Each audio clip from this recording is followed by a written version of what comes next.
प्राचीन काळातील ही कथा. एका गावात एक संत राहायचे.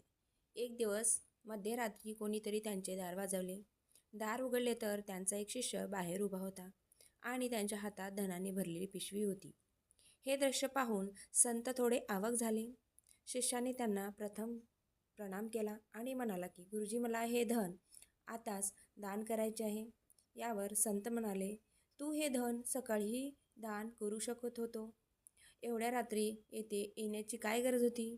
त्यावर शिष्य म्हणाला की, गुरुजी, आपणच सांगता, चांगले काम करण्याचा विचार आला तर लगेच केले पाहिजे.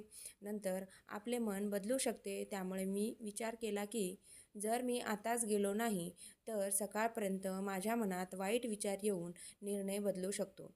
म्हणून मी धन घेऊन आपल्याकडे आलोय.